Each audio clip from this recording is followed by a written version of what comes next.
Thank you so much for joining us on Other People's Shoes today. As you know, I'm your host, Neil Matthews. Before we get into today's episode, I want to invite you into a little bit of a celebration that we're doing behind the scenes that we're now making public.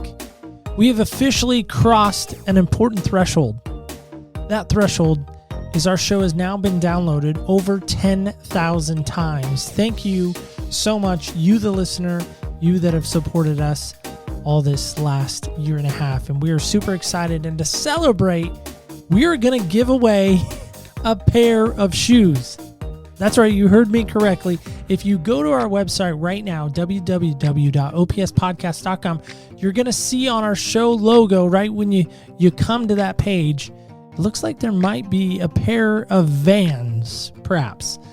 And so we want to celebrate that with you. And so we're going to give you a chance to win a brand new pair of Vans, whether you're a guy, whether you're a girl, it doesn't matter. We will buy you a brand new pair of Vans. And all you have to do is two things to enter into this contest. The first thing we want you to do is on our site, you'll notice a little tab called Connect. If you click on that, there's a little drop down that will come that you just put in your email address, your name, and in the message box, we want you to put 10,000. That's all you have to do to enter there. Second place you can enter while you're on our site still, there's a little thing called Rank the Show. And if you click on that tab, it'll take you to a place called Rank on Podchaser. Right there, you just click on that link. It'll take you right to Podchaser, and you can leave us a review by entering in some basic information on Podchaser, and you leave that review there. We'll see it there, and you get a second entry. And at the end of October, we will put everybody's name into a drawing, and we will pick a lucky winner. So go do that right now. If you're interested, please stay tuned for the show, because here we go. Hey, come take a walk with me, not like you used to do. Do something different and put yourself in other people's shoes. Open up your mind and open up your eyes and change your direction, change your perspective. Welcome into Other People's Shoes. As you know, I am your host, Neil Matthews. It is always such a great pleasure. It's only happened now twice. We need to make this more of a habit, everyone. So our travel agent booked us a trip. We did go first class. I did bring the blankie this time again because every time I go out to the state, it just makes me feel like I'm a child and very nostalgic again. However, I think we're a little far away from where we kind of got off course. So hopefully our next guest can get us back on, I think it's I-80. I could be wrong. Maybe I-84. I might have my highways mixed up. But nonetheless, she can help us get us back on track. But until then, we'll just take a little pit stop, maybe have some tea, maybe hang out with our kids, play in the backyard with all of the amazing jumps and ninja courses that they have established. Will you help me welcome in my guest from the great state of North Carolina in the Raleigh area? Did I say that right? I hope so. I always feel like I say it wrong. Help me welcome in my guest, Amber. Amber, how are you today? I'm good. Yes, you said Raleigh correctly. I think you're talking about I-40. Yeah, see, and I was wondering about that because I did look at a map actually before we got on, and I thought I saw somewhere it was I-84, but I think that might be like further in Virginia, but I might be mistaken. Well, you see, I grew up, while I live in North Carolina now, I grew up in Kentucky. And so the way we give directions are you go down by, the Shell station and you take a left.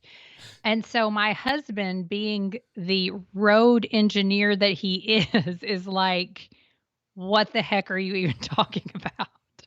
So I-84 could be in my backyard, but I'm pretty sure that it's not. Fair enough. But how far are you away from my probably favorite city on the planet, and that, of course, being the great city of Chapel Hill, North Carolina? How far are you from Chapel Hill? 20, 30 minutes. So the triangle area is Chapel Hill, Durham, and Raleigh. But believe it or not, we've lived here 4 years this month. And I have yet to take my family to Chapel Hill. I really feel like, I mean, out here we have like child protective services. You know, those people like the DHS people. I feel like we maybe need to make a call to them. That's child abuse. How could you not take them to Chapel Hill?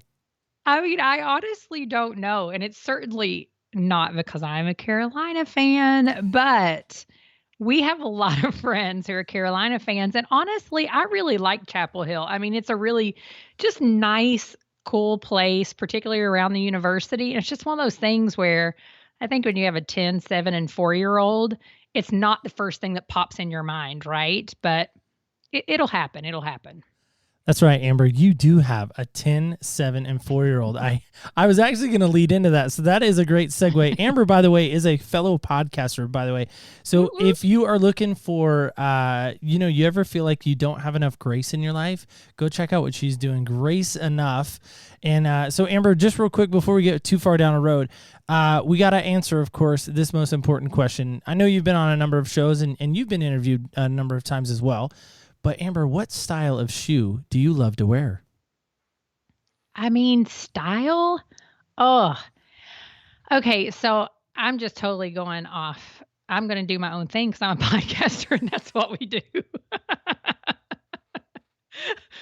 Forget style. No, I mean, I do feel like I'm more of like an kind of an athletic type style of shoe, but I used to love shoes when I was a young single girl. I don't buy as many shoes now, but I have this one pair of shoes and they're by Diesel. And they're like these really cool, trendy tennis shoes, but they're not really tennis shoes. You know what I'm saying? I think so. Yeah, I'm following you so far. Yeah, like I wouldn't go running in them. I wouldn't play basketball in them, but they're still lace up shoes, right? And they're blue and they've got kind of like this coral color to them. They look great with jeans. And my sister bought them for my birthday when I was seriously probably like 21 years old. And I still love them. So I like shoes like that, like Converse. Is it called Rocket Dogs? Have you ever heard of Rocket Dogs? I've never heard of Rocket Dogs. Being a shoe guy, yeah, I've never heard of Rocket Dogs. Now I'm going to have to go look that up. Well, maybe they only make chick shoes. I don't know. There's a story behind that. All right, so here we go. So I went to an Adidas outlet a number of years back, and I'm always on the hunt for bargain shoes, right? Because, when you have a lot of shoes, you try to save money, right? So I found these amazing pair of Adidas, and I took them up to the counter, and I think they were like $26. And out here in Oregon, we don't have sales tax, right? So they're legit $26, right? So I'm all excited, get up to the front, and the cashier lady's like, checking inside the shoes, making sure there's nothing in there, and she goes, "I think your wife will really love these, sir. I think she will. She'll just really love them." And they were for you. Yeah, and I was like, "Well, they're for me. I don't know why you would say that my wife would love them. I mean, thank you, I guess." And she's like, "Sir, these are women's shoes." And I was like, "Well, I was wondering why I was wearing a size 12 and they were fitting so well." So there's that story. I mean, I do have to say there is this pair of, like, in the last year, I've become totally obsessed with these. It's called the Root Collective. And I got introduced to Bethany because she like gives women in vulnerable positions down in Guatemala a job, and they make these beautiful leather boots, leather shoes, and so they're very expensive, but they have these boots that I'm like totally obsessed with because they form to your foot. And I lived in Tampa for 8 years where you wore boots like 3 times a year. So then when I moved to Raleigh and I got these boots, I was like, this is life changing. These boots are amazing. And I feel like when I buy them, that I'm helping give women a job. It was like, this is incredible. So we're going to settle on some shoes. What are we wearing? Just so we can settle on something. I know, trying to pin you down to one. One for winter and one for summer. I feel like that's fine. Yeah. Maybe even fall if you wanted to go that far. So. Okay. In the fall or winter, I'm going to go with my Root Collective Booties. That's right. You don't even know what booties are, do you? And in the summer, I mean, I have to go with the traditional Birkenstocks. I'm old now, and I'm so glad they're back in style because I wore them when they weren't in style because I was like, my feet hurt. So I'm straight kicking my Birkenstock sandals. Yeah, Vanna, a good friend of ours, Vanna Johnson, was all excited because she got to wear her Birkenstocks with us. So we have this really cool sound effect now, Amber. So here it is. Here's our you get to hear this. So here we go.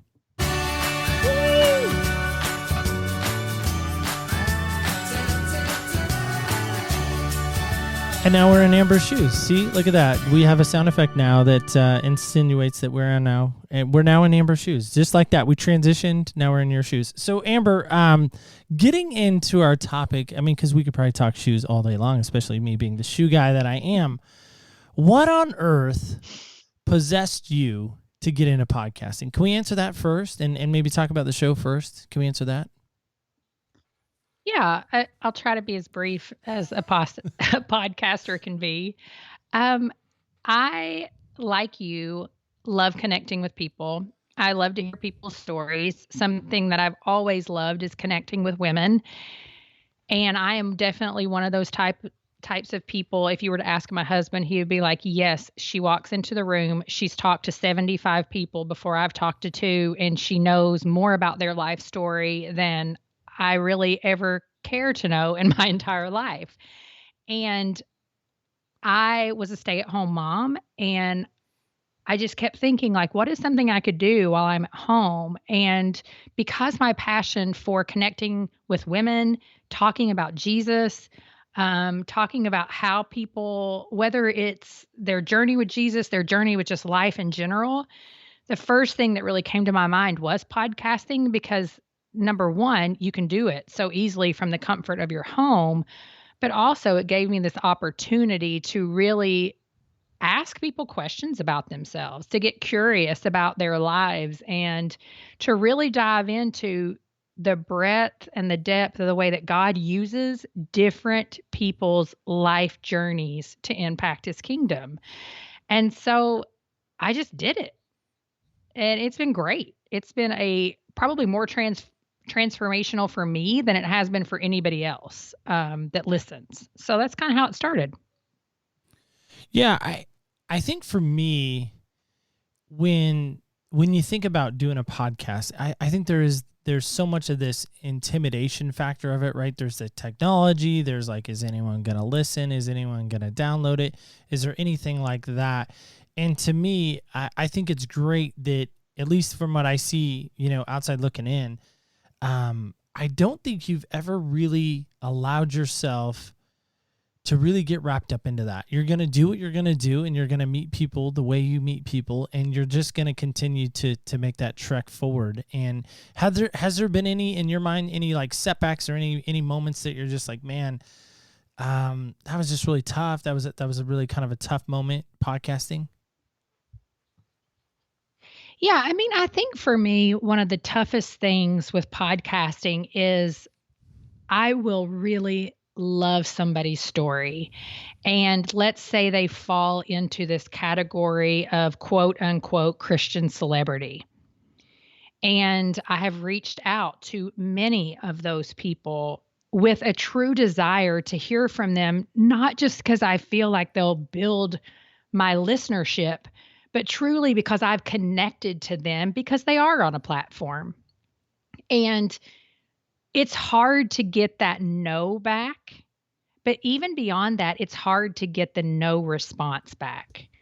And now I don't say that to say that most people don't respond to me, because honestly, there's been plenty of people in that position of, like I said, quote unquote, Christian celebrity that have been so kind in their responses, even though the response was no. But man, it's just like any of us. It feels like rejection, but you have to keep focus on what the big picture is. God, I believe you've called me to do this. And I believe when the time is right, if that person is supposed to be someone that I talk to, it will happen. Number two, this is something that I can learn from. And number three, a rejection is not always a no. There's just so much to it. And so that's been hard, though, for me to wrestle through, because I think everybody should say yes to me because I think my show's great. It is great. I've actually taken a listen to it a number of times, too. So, guys, if you're interested, go check it out. Grace Enough, right? Yeah. That's right. Just search There we Grace go. Enough Podcast. So, Amber, getting into our main topic, we are on this kind of quest, if you will, to find out what happened when. And I know you have a specific date in your mind where something really significant happened to you. First off, what date was that for you? So the specific date I'll talk about is May 29th, 2006. And what happened on that date specifically for you? Well, it was one of the first times that I felt like I could really reflect upon a time. It was a mission trip that I took to India a few months before, and I had entered into a season of doubt that was unlike anything I had experienced before. And so it was May 29th as I was looking in my journal where I felt like I was able to reflect on that time for the first time. So you talk about doubt. Why was there such a big season of doubt? And especially if you're going on this mission trip, right? You really, I mean, I've heard people say that when you go on a mission trip, you really should have your life squared away. Not that you're perfect or anything like that, but you really should kind of have all of those proverbial ducks in a row before you go try to, minister and serve maybe in another country. Could you maybe speak to that? Yeah, I mean, I don't know that I can say specifically why, but I can say this. I had gone to Haiti several years before this, and I came back and I was energized. I was grateful for all of the things that I had been afforded in my culture. I was grateful to know Jesus. I don't know, my eyes were opened in a different way, literally to the point where I would just drive down the road and thank God for the fact that I drove on pavement. And that seems so trivial, but it was a very, very different experience. But when I came back from India, I cannot hardly describe the feeling of emptiness. I was angry, I was sad, I was questioning. And it was one of those times in my life where I honestly could not make sense of it at all because for the first time since I had come to know Jesus, I had no desire to read his word. I didn't want to talk about his word. I honestly didn't want to be around people who wanted to talk about his word. And for anybody who actually knows me, you would know that that's just not my heart. And so it was almost like this grappling with faith that just 100% floored me. First off, how long were you in India? And where Only 14 days. only 14 days? That's still a long time. I mean, that's 2 weeks. Yeah. So Yeah. in the 2-week journey that you were over there, what did you guys mainly focus on doing? So it was primarily medical missions. I am a physical therapist by trade. And while they didn't have a lot of things for physical therapists to do, there were still, just in general, when you're medically trained, you're still able to, for example, as a therapist, I was trained in wound care. Well, most people never think about a physical therapist doing wound care, but that is something we're trained in. So in India, that could be very helpful. Another thing is like blood pressures, temperatures. We every single day sat from early in the morning until around 4 or 5 in the afternoon, seeing hundreds and hundreds of patients. And then by the time it was over, because I wasn't the only one there was a nurse, no, a PA there, which is a physician's assistant, and some other people. But, at the end of the day, there was still an extremely long line wrapped all the way around the place, even when we shut it down. What went through your mind those days that when you're doing wound care, right? You're kind of bandaging up folks. You're doing some blood pressure stuff. What was the greatest impact in doing that wound care? Well, I think I'd done some of that in Haiti as well. And so it wasn't something at the moment that I was really thinking much more beyond, like, this is just what I'm doing. These people don't have access to this. I mean, so we're providing this service. But what was happening around me was this level of poverty that is, it wasn't more than Haiti. I mean, Haiti is one of the most impoverished countries in the world. But I saw around me not just poverty, but this religion that was just clinging to everything they could make a God possible in hopes to have this spiritual fulfillment. And what you'll come to find out as we continue to talk is fast forward, my husband now, who at the time I did not know, his brother actually met his wife in India and they served there for 4 years. They worked in the house for death and dying, which is Mother Teresa's house. And I mean the burnout rate there is like less than a year. So there's some type of darkness there that is just different. And it's truly undescribable. It's so hard for me to just put my finger on it, you know? Do you think that's maybe why you speak of the darkness in India from your perspective, which is what we want, right? It's not someone else's. It's not, well, these people told me there was darkness. No, you're experiencing it in your own words firsthand. Do you think maybe the darkness is what caused some of your disconnecting and your depression that you were experiencing when you came back? Yeah, I mean, I do. I think for the first time, I was so many things were stripped away. And when you get a stripping away of a lot of the idols in your life, a lot of the comforts, it's hard unless you push it away. And a lot of people will just push, push, push, like, I'm not going to deal with that. I'm not going to deal with that. It's hard to not come face to face with this question: God, are you good? In the midst of all of this, can I truly trust that you are a good God? And I came back not sure I could say that after seeing what I saw. And I mean, it's just the reality of depending on where you place yourself, you are going to have to grapple with that at some point. And so I think that's part of what led to the darkness is because I was really having to for the first time to really wrestle through. I've always believed that you are who you say you are, and one of those things is that you're a good God.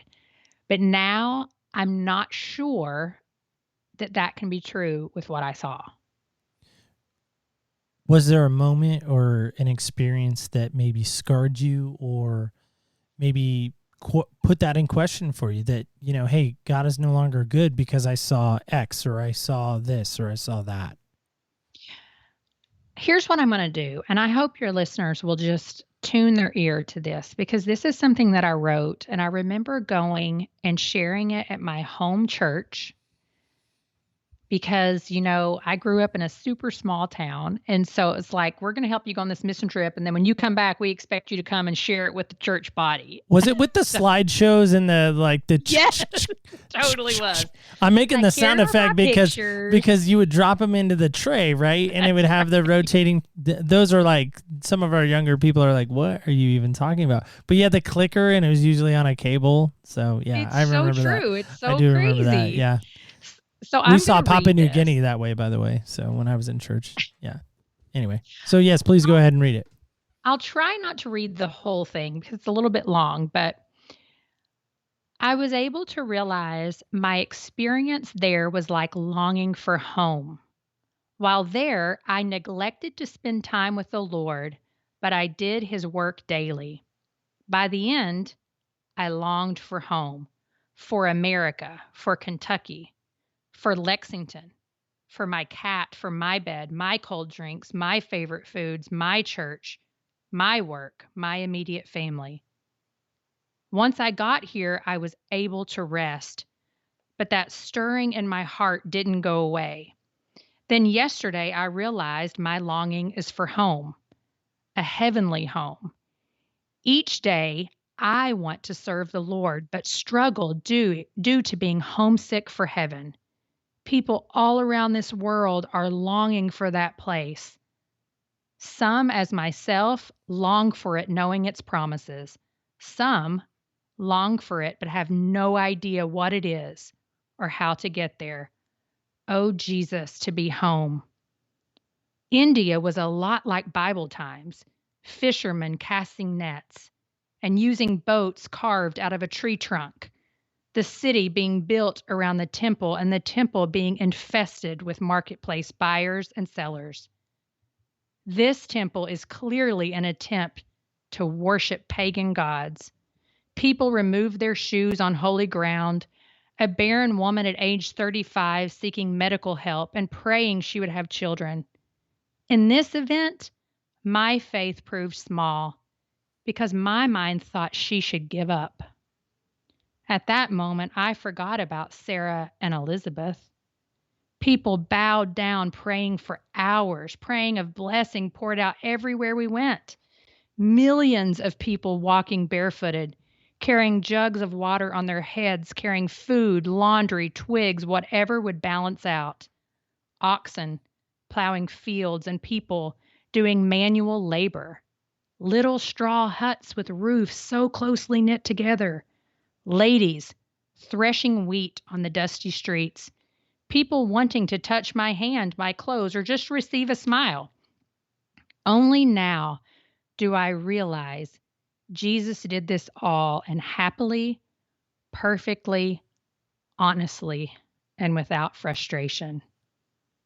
Kids crowded everywhere to see us work. Oh, how mad I get at myself for not reflecting upon those Jesus like moments while there, while present in India. First off, thanks for sharing your actual journal. I think that is a first for us. We've never had somebody share their, as far as I can remember, somebody share their own personal thoughts in a journal. So thank you for that. Sure. A thought came to mind as you first started reading it. You said my a lot.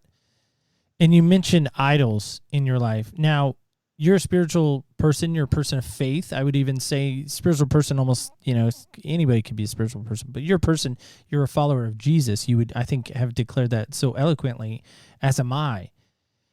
What idol do you think was in your life that stopped you from maybe being more effective for him?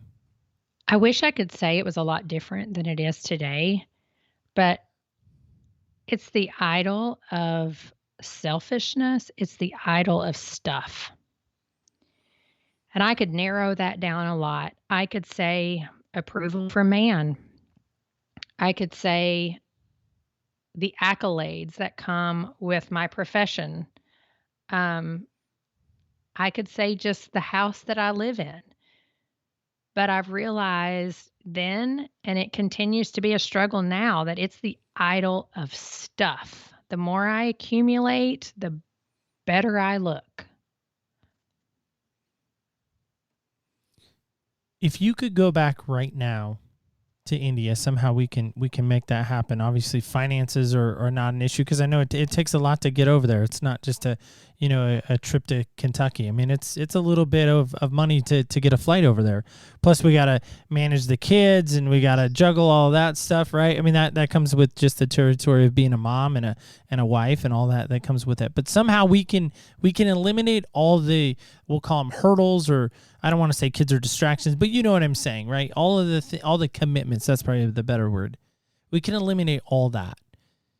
And you could somehow go back to India. Would you do anything differently?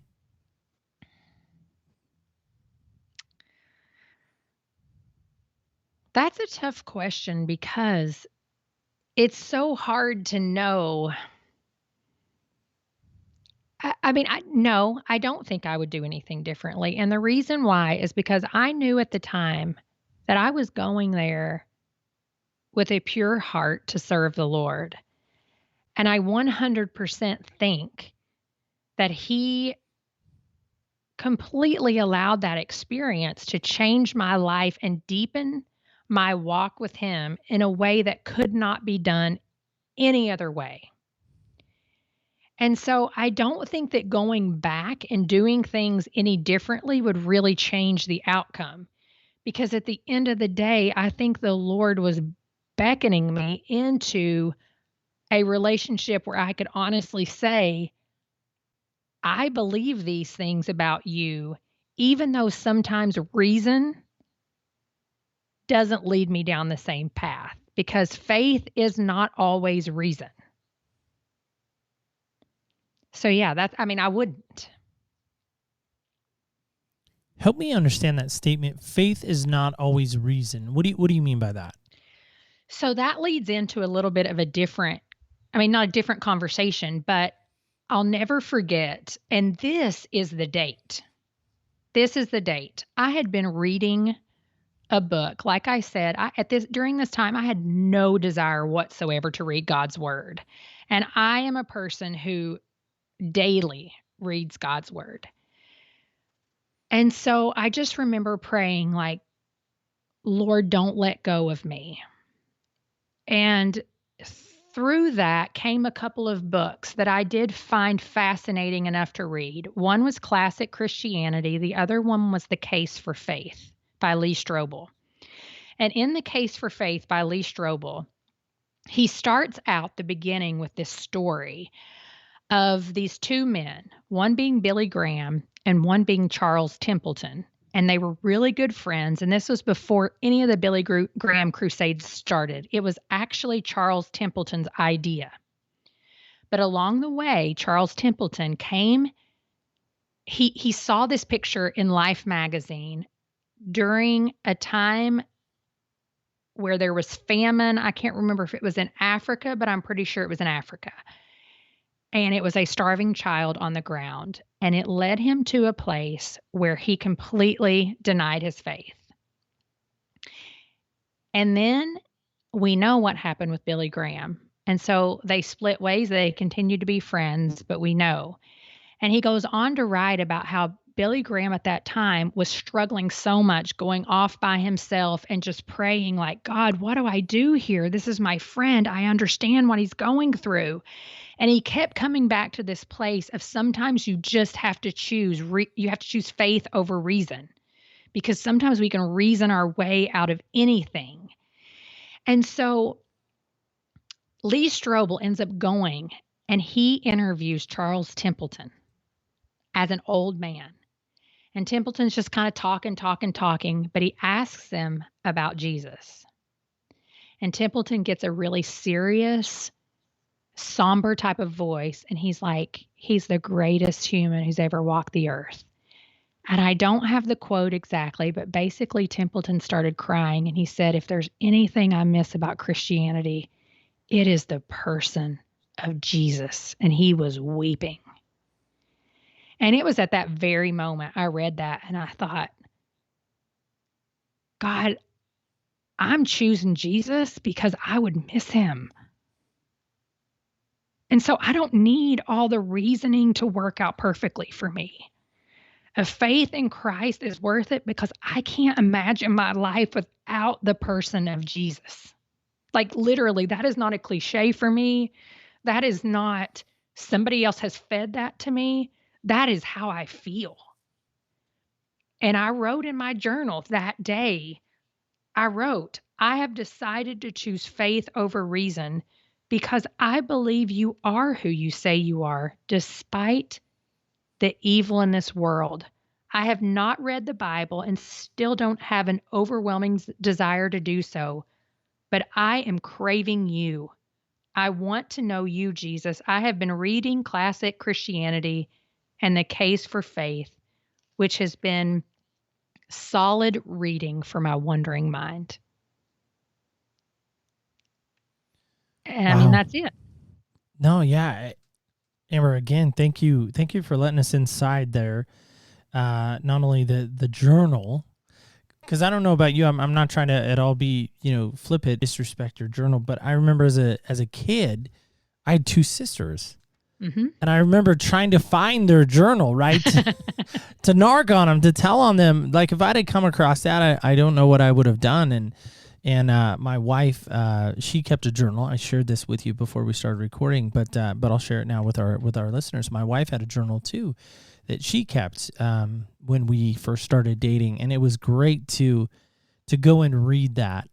As our relationship progressed, and then once we got married, of course, I got the copyrights to that, you could say, right. the full access to that, and I actually should probably dig those out and just see some of our dates too, and look back on those. But I want to go back to this journal writing and this kind of darkness that you were in, this very doubtful place, right? Mm-hmm. What pulled you out of that? Was there a date or, a moment that pulled you out of that? Well, I think that's the thing with this May 29th, 2006, the date. There was something about saying out loud to God, today I am choosing faith over reason. And to some people, that sounds so silly. But to me, I thought about the Hebrews passage where it says, faith is being sure of what we hope for and certain of what we cannot see.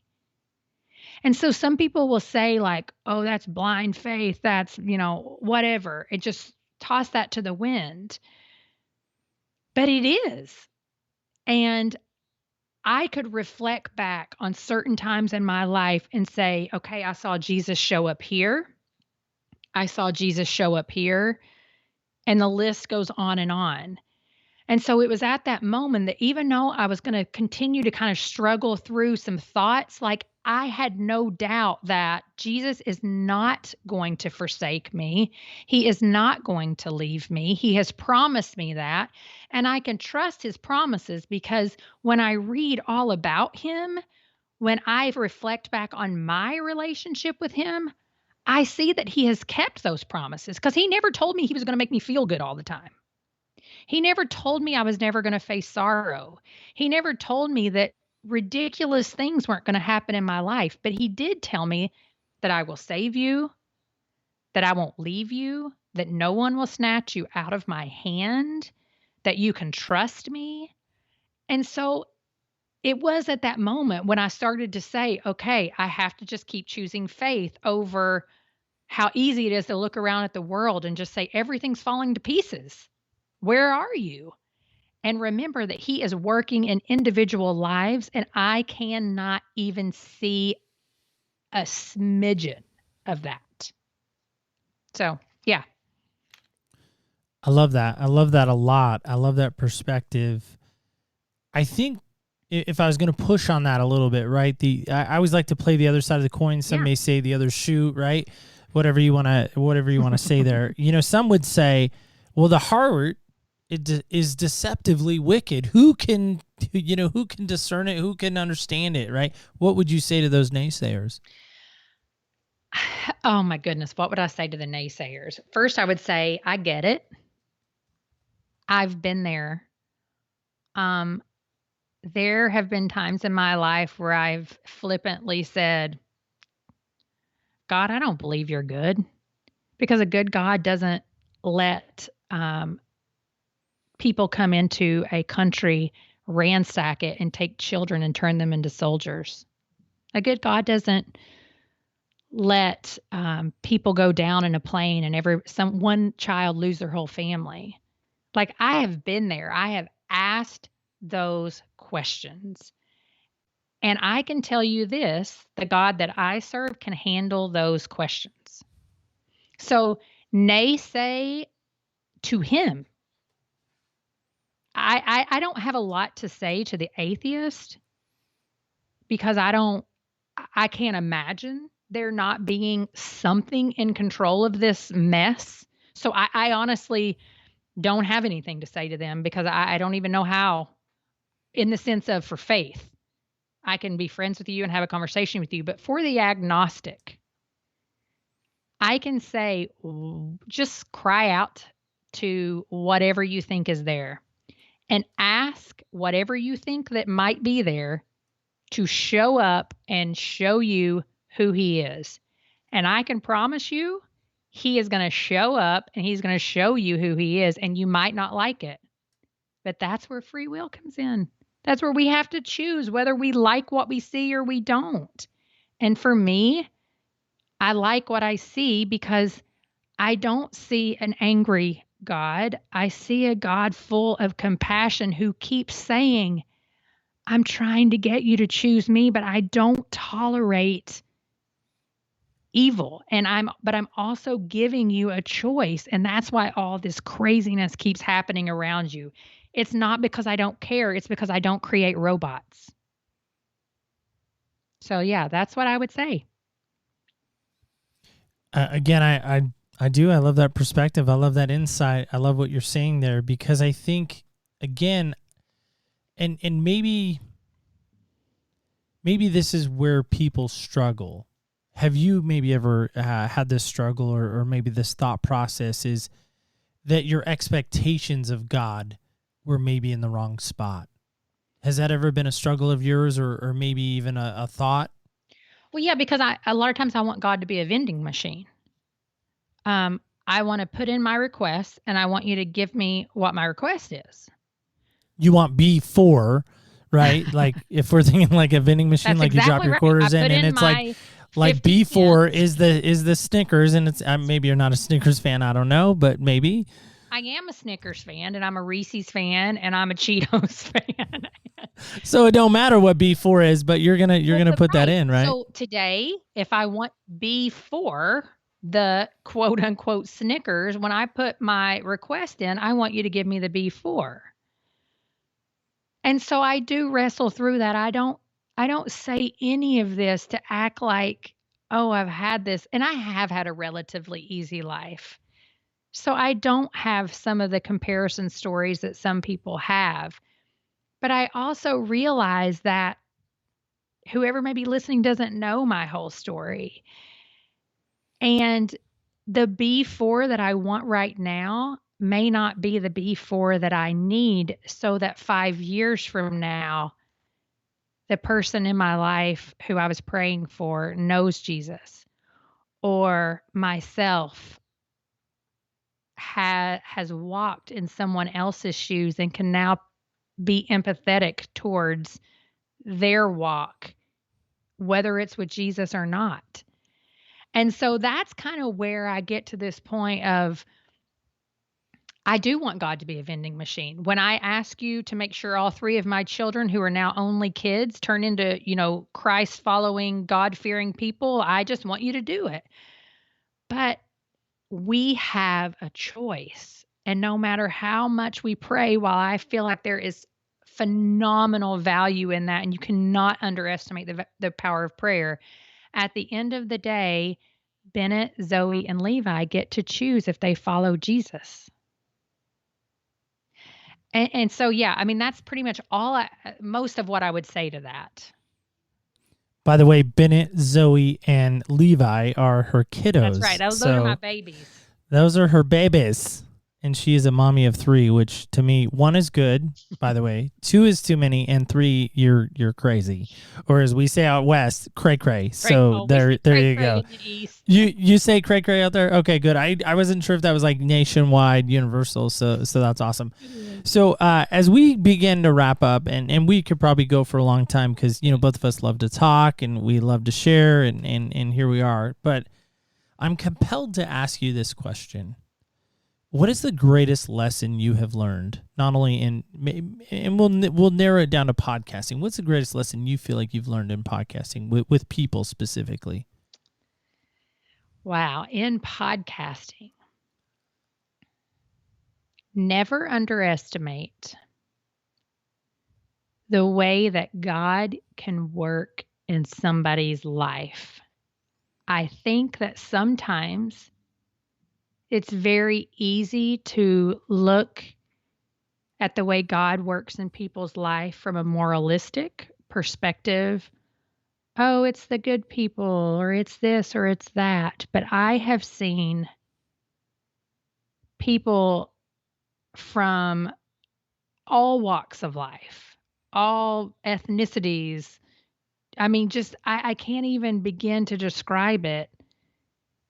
But it has impacted me in such a way that my empathy has gone from what I would consider almost non-existent. I'm not a very empathetic person to, as your show says, I have been able to walk in someone else's shoes through their stories, and it has changed my life. It's changed my life where I can actually have a conversation with someone and say, oh, I can reflect back in my mind. I remember that conversation with the person who was human trafficked as a 16-year-old, and maybe this is why that happened. And so it's so easy to judge the person who gets divorced, the person who is involved in prostitution, the person who, I mean, the list goes on and on, right? But when you actually hear from these variety of people, you see that God is intimately involved in ways that you cannot even fathom. And that is something that I have learned through podcasting that I am eternally grateful for. Yeah, I was asked recently on a show, and I know you've been on a number of shows as well. And to me, this is such a hard, as a podcaster, I think it is the hardest question we're asked. So, in fairness, I'm going to ask it to you. Oh my gosh. Do you have a favorite? Is there a favorite? I mean, that's like asking like which one of your kids is the favorite, I know, but do you have a show or an episode that really maybe either changed your life in a positive way, or did it change maybe a direction of where you were heading in any sort of way? Oh, Neil, you're right. How do you choose just one? I'm so passionate about so many of my episodes. And that's what I'm saying. Like we're at, almost we're creeping in on 100 now. And so for me, like I said, somebody asked me that recently and I was like, are you kidding me? Like I have one kid, so it's easy. It's like, oh, she's my favorite, but it's like, and then they're like, well, what's your favorite pair of shoes? And I was like, okay, now we're talking. Now this is really serious. Cause I'm like, to narrow it down to one. So I don't know. Like I said, if you can answer that, great. If you can't, I totally understand. So there are a couple I would say, but I'm going to say one. And this is going to touch base a little bit. If people know you and have listened to your story at all, they know. But back, I don't even know what episode it is, but it was with Nick Stumbo. And he is the executive director of Pure Desire Ministry. And we talked a lot about pornography addiction and his ministry and how he was a pastor of a church and how they accepted him when he talked about his addiction and the journey that he went through to be free from that, and how how his ministry walks alongside people to become free from that. And one of the biggest reasons why that episode impacted me so much is because when I was a younger female believer, I did participate a lot in pornography and masturbation. And I think that it's something there's a lot of shame around, and I understand why. But I feel like their ministry is so powerful. And at the time, I had a really good friend here in Raleigh, and I mean, she's still my friend, but her husband has been in that program, and the freedom that they have experienced and all of the questions that I asked Nick actually came from this couple who have reconciled their marriage and are in these like one-on-one small groups with one another, like one with women, one with men, and they're just really working hard to serve the Lord in this area. And so it just changed me. It made me want to be like, there is freedom in this, and there are people who will walk alongside you, and this is a real struggle, and you can still love Jesus and struggle with this, but it will completely destroy your family if you don't admit it, confess it, and get help for it. So I do think that episode impacted me on so many levels because he was just dynamite in sharing the information. And his name one more time, just so we can hear it again. Nick Stumbo with Pure Desire Ministries. Pure Desire Ministries is phenomenal. Awesome. Yeah, they're actually in your area, Neil. I think they're in the Northwest. Okay. Look it up. They're in the Northwest. I wonder if I read his book, because I read a number of those books. Yeah. During my journey back, you could say. So yeah, I should check that out. Yeah. Yeah, I mean, and that's the thing. There was another one with Mo I somewhere. It's called Sex, Jesus, and the Conversations the Church Forgot. Yeah. And I mean, our conversation was just dynamite because I feel like that is really neglected. I think it's making progress, but purity culture really kind of killed some of us. Yeah, it did, for sure. So, Amber, as like I said, as we wrap up, how can people go and listen, and where's the best way for people to connect with you? Because I know as a fellow podcaster, right, that's what we love. We want the connection. That's right. We want to continue the conversation. So how can people do that with you specifically? Well, I mean, you can listen to Grace Enough podcast anywhere. There's Spotify, Pandora, Apple Podcasts, Stitcher, anywhere you want to find the podcast. Just look for Grace Enough podcast. And then, like Neil said, every time I go on a show, I'm like, we like to hear from our people. For me, it's Instagram. I am Amber_Grace Enough podcast. And even if you just pop over and be like, hey, I thought you were a total nerd on Neil's show, like, I'm happy that you just decided to come over and comment. So please, we like to talk to people. And so we need we don't need your feedback. We like to interact with our listeners. So that's where you can find us. That's awesome. So I was gonna actually ask this. So maybe this will be our final question. Is like, how many times do you think you say the word podcast in a day? Oh my God. Have you thought about that? Well, it used to not be that often. And then I got on Marco Polo with a bunch of these fellow podcasters. And I'm telling you what, they are something else. And I would say, 100 times a day might be an understatement. And I don't know who those fellow podcasters are, but they are crazy. Crazy podcasters, especially those people that do the administration of that said Marco Polo thread. What? Sean McCoy. So anyway, Amber, we'll play our game. So we're on Skype so we can see each other. This is a new fun experience. Goodness. So I don't know if you can see this, if it's coming through. Boo. Yeah. So one thing Amber and I, well, we have a lot of things in common, but one thing we definitely have in common that I think we can definitely speak to is we both hate who? Duke. Yeah, we both hate Duke. So here we go. So I'm gonna roll because you're not here, so you can actually see this maybe. I can't see that. So you can't see the number, but I'm gonna show it to you. So you got a 4. There's the camera. Can you see it? I think you cheated. That's your favorite number. It is. Do you want me to re-roll? No. All right. I would re-roll for you if you thought I cheated. Well, I was trying to actually figure out. Number, so 4 is in that. All right, there you go. So here's number 4. Question number 4. This, of course, is our game Senseless. And so, Amber, you do know that there are 5 senses, right?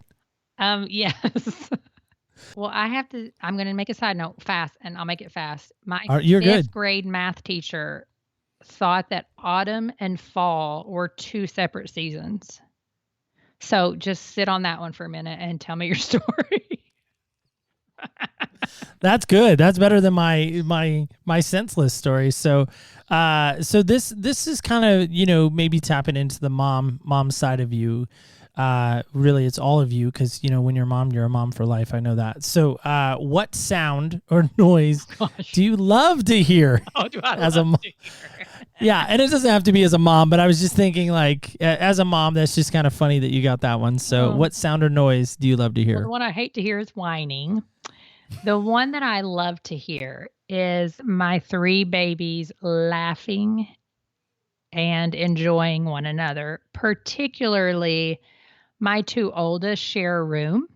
They're 10 and 7, a boy and a girl. And I feel like in our culture, people have so many things to say about how kids need their own rooms and boys and girls shouldn't be sleeping in the same room. But I tell you what, I hear them so many nights just cackling, and they're playing some game, and they're laughing about some story they've read or some podcast they've listened to. And it's incredible. There's no better sound, right, than to hear your kids getting along and laughing. It's great. That's awesome stuff. Last question, I promise, and then we're done. What do you want your kids to remember you for? That no matter what we faced or how many times I yelled or failed, that I always came back and said, I'm sorry. Mommy needs Jesus as much as anybody else. And I don't want you to forget that, because I'm no better than you and you're no better than me. So I just hope they remember that I am sorry. I want you to forgive me. Goes a long, long way. Because after all, there's grace enough for them too, right? Amen. Amen. Amber, I hope this was fun. I It hope was you had a great. good time. All right, good. All right. So, guys, I just want to close with just this simple thought, and that's this. Is Amber has a specific date in her mind that changed her trajectory, changed the course of where she was going. What's your what happened when? Let us know on Instagram. Let us know on Facebook. Let us know on Twitter. We would love, again, like Amber said, we would love to interact with you there. Remember, of course, go check out what she's doing at Grace Enough Podcast. We, of course, will link all of that in our show notes. But, guys, I just want to remind you of this. Remember, when you walk in other people's shoes, you really do get a different perspective on life. On behalf of executive producer Garrett and myself, Neil Matthews, thank you so much for joining us, and stay tuned till next week when we walk in other people's shoes. Thank you so much for joining us in Other People's Shoes. As you know, I'm your host, Neil Matthews. Thank you again for joining us today. I want to thank my guest, Amber, one more time. Guys, go listen to Grace Enough Podcast. Amber is an amazing host, just an amazing person, really, altogether. Her only flaw in life, really, if she has one, and I hope she's hearing this, she roots for the Kentucky Wildcats. But she hates Duke, so that is a redeeming quality right there. So there is that. But guys, go listen to Grace Enough. It's an amazing program. It is, of course, available on all your favorite podcast platforms. So go check it out there. Speaking of checking things out, stay tuned because here's a little sneak preview of next week's show. We're going to go again to a new state. I'm so excited. Pack your bags, bring a coat, and oh yeah, bring your Cubs hat. We may need that. Stay tuned. Here's a little sneak peek of next week's episode. Person. It's funny because my mom actually just said this to me recently. She's like, of both you and your sister, of the people who I thought that would get into a situation like that, she's like, I thought it would be your sister more because you've always been the strong, independent person. And I told my mom, I was like, well, maybe it happened to me because I would have been able to get out of it. I wasn't going to be stuck in that situation forever, but I was able to learn the lessons that I needed to learn at that point in time. So when you say like, why did I stay, or why did this happen, or why did I allow it? I think that I honestly believe that it was just... That is right. We're going to Illinois, or Illinois. I don't know how you want to say it, but I always say Illinois. We're going out to Illinois, suburb of Chicago area. So bring your Cubs hat, bring your Blackhawks hat, do even people wear Bears hats anymore? Side note. Anyway, bring all of that stuff with you because we're going to be going out to Chicago to hear from a brand new podcaster and future author. I'm excited to sit with her. She's going to be telling us an amazing encounter of what she learned on her What Happened When. So stay tuned for that. That, of course, will take place on Wednesday. www.opspodcast.com is the place to be. Home base. That, of course, is a great place to listen to past, present, and future episodes. The store is there. The shoe store. The shoe shop is available. The voicemails are available. The donation tab is there. And, oh, did I mention? We have a blog now, too. So there's a couple of blog posts to take a look at as well for you to read and enjoy. Guys, just want to remind you, of course, of this. When you walk in other people's shoes, you really do get a different perspective on life. On behalf of executive producer Garrett and myself, Neil Matthews, thank you so much for listening, and stay tuned till next week when we walk in other people's shoes.